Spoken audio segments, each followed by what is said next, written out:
Hey guys, welcome to Tip and Technique Tuesday for this week, and this is actually going to be a technique for you to use. I have done this in a couple videos before and just briefly touched on it, but I wanted to give you guys a simpler way of doing this. Now you may recognize these. These are what I call the little puffball makers. They come in several different sizes. I also have a smaller one than the blue one. I'm not sure where it's at. It's so tiny it got lost, I think. But these are what they want you to take your yarn and to wrap to make your puffballs. Well, I find that this is very time consuming and it's not really the right technique for me. Everyone is different, of course.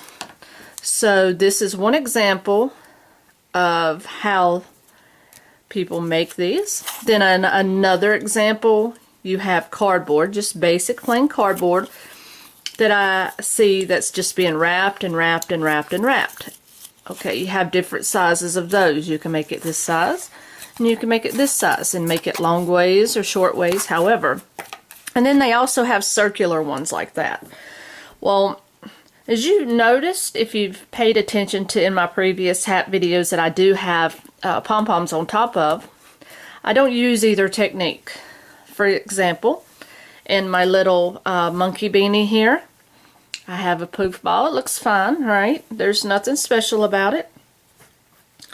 And then also in my little winter toboggan here, it's a beautiful little puff ball. Okay, well, I'm going to show you how to do those, and it's very simple.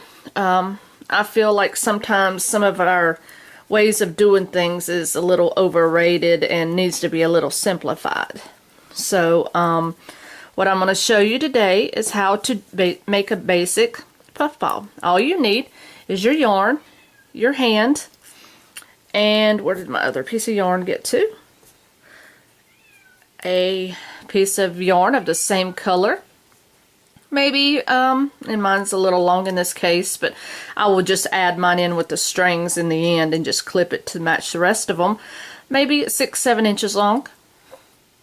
Alright, so it's very simple. You take the yarn that you want to work with. Now if you want to make a small pom-pom, you'll take your 2 fingers and you'll just wrap. Okay? You'll just keep wrapping until you get to the thickness you want. You want a medium size, you'll take your 3 fingers and you'll start wrapping. Same technique. Just keep wrapping to the thickness that you want it. Now if you want a larger pom-pom, you'll take, and this is also based on your hand size. So, and you don't want to wrap it real tight. You'll take all 4 of your fingers, and if you want it, the bigger you want it, the more you'll space your fingers out. Okay, so I'm just going to wrap and wrap and wrap and wrap. And again, it's a very simple process. I find that I go, oops, there went my scissors. I go a lot quicker with making pom-poms. As a matter of fact, I keep a bag of them ready for projects. That way, it's just something simple that if I'm watching a movie or the kids aren't too busy, they'll sit down and actually make me pom-poms. And this is a simple way for kids to actually get to help. Okay, so say this is as big as you want your pom-pom. Okay, you're just going to cut that. And it usually works better if you have someone to hold it, but in this case I'm with myself right now, so I'm just going to take that and lay it there. What you're going to do is take that 6-7 inch piece of yarn you cut off. You're going to place it in the middle. Nothing special here. And then you're just going to tie. Okay, I like to flip mine over, and I like to tie it about 3 times. Okay, and I'm not going to trim these ends because I'm just going to add it to the length of these. So then you're just going to find the middle point for all of these. Then you're just going to start clipping. Okay, you do that on both sides. And it's okay, you may clip some of the other side. And now, if you're like me, I usually will leave these on here sometime if I'm going to tie it onto a project.